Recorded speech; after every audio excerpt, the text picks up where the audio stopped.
This is the kind of news that makes you pause and really look at the map of Nigeria again.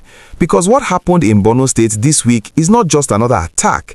It is a massive escalation that has left families in mourning and the military hierarchy in Abuja asking serious questions. You saw the headline, Boko Haram storms army base. It is bold, it is terrifying, and unfortunately today, Saturday, February 7, 2026, we have to confirm that it is true. The battleground was Sabon Gari in Borno State, and the details coming out from security sources are chilling. We are talking about a coordinated high-tech assault that has left multiple Nigerian soldiers dead and others severely injured. We need to get straight into the details because there is a lot of confusion online. This attack took place late on Thursday, and the fallout is still being felt right now. Suspected fighters from the Islamic State West Africa Province, or ISWAP, and Boko Haram didn't just fire random shots. They launched a full-scale invasion on a military installation. But here's the part that should worry every single Nigerian. They used armed drones. For years, we have heard rumors about terrorists using drones for surveillance just to watch our troops.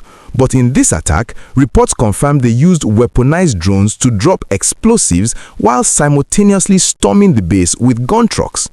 Imagine being a soldier on duty, prepared for a ground assault, only to have death raining down from the sky. It caused chaos, it caused confusion, and in that chaos, our brave men paid the ultimate price. Official sources have confirmed that at least 9 soldiers lost their lives in this raid. 2 members of the Civilian Joint Task Force who were fighting alongside them were also killed. About 16 other security personnel were urgently evacuated with gunshot wounds. When the headline says soldiers feared gun, it captures the initial panic when a base is overrun. Troops scatter, communications cut out, and for hours no one knows who is alive and who is not. While we now have a body count, the psychological toll on the survivors is unimaginable. But the horror didn't stop at the army base. In a twisted display of brutality, these same terrorists attacked a construction site in the same town of Sabon Gari on that same Thursday. They ambushed construction workers, innocent men, just trying to earn a living building infrastructure for the state. They killed at least 25 of them.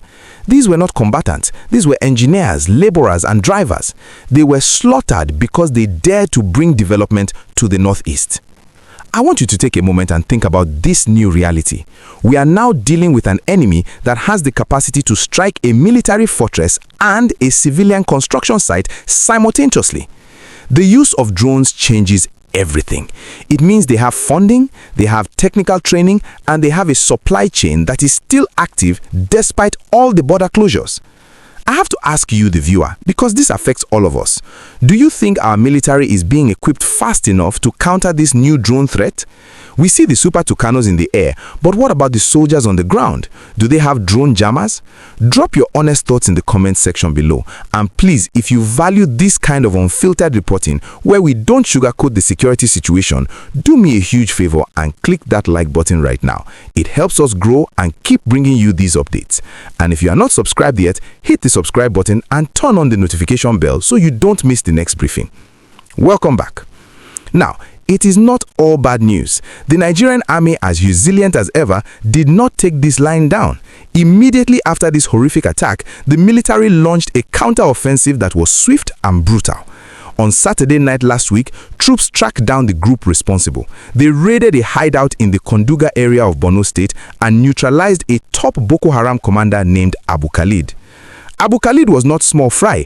He was a key figure in the terrorist hierarchy, the man responsible for coordinating logistics and operations in the Sambisa axis. Taking him out is a major blow to their command structure. Alongside him, 10 other insurgents were killed and the army recovered weapons and medical supplies. This shows that while the enemy can strike, our military has the intelligence and the grit to strike back harder. However, the question remains, is taking out one commander enough when the enemy is evolving technologically? The attack on Sabon Gari proves that the terrorists are desperate to stop development. They attacked the construction workers specifically to scare away contractors. They want Borno to remain in the dark ages. They want the roads to remain bad so they can plant IEDs. It's a strategy of economic warfare. This week also saw the Vice President Kashim Shettima vowing that these attacks will not break Nigeria's resolve.